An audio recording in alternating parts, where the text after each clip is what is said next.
ألم تر كيف فعل ربك بأصحاب الفيل ألم يجعل كيدهم في تضليل وأرسل عليهم طيرا أبابيل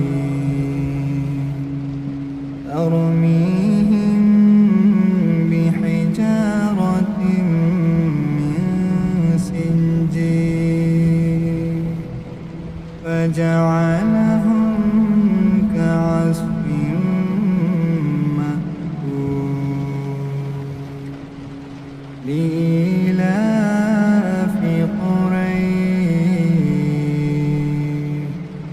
إيلافهم رحلة الشتاء والصيف فليعبدوا رب هذا البيت الذي يطعمهم من جوع وآمنهم من خوف أرأيت الذي يكذب بالدين فذلك الذي يدعو اليتيم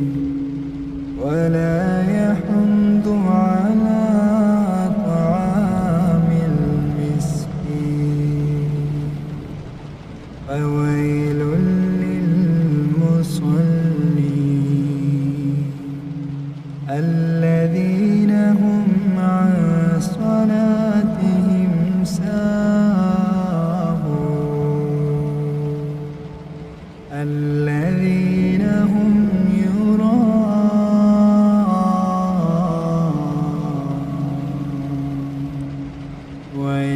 ويمنعون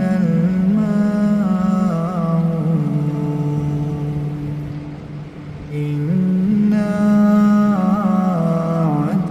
أعطيناك الكوثر فصل لربك وانحر إن شانئك هو الأبتر قل يا أيها الكافرون لا أعبد ما تعبدون ولا أنتم عابدون ما أعبد ولا أنا عابد ما عبدتم ولا أنتم عابدون ما أعبد لكم دينكم ولي دين إذا جاء نصر الله والفتح ورأيت الناس يدخلون في دين الله أفواجا فسبح بحمد ربك واستغفر إنه كان توابا تبت يدا أبي لهب وتب ما أغنى عنه ماله وما كسب سيصلى نارا ذات لهب وامرأته حمالة الحطب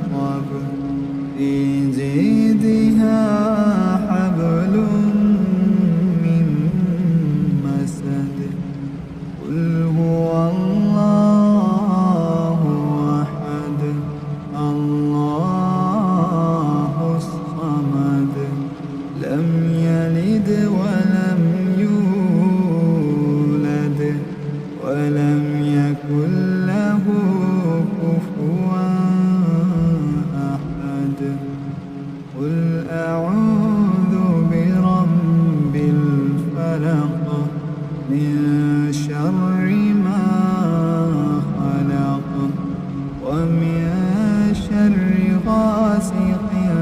إذا وقب ومن شر النفاثات في العقد ومن شر حاسد إذا حسد قل أعوذ برب الناس ملك الناس إله الناس من شر الوسواس الخناس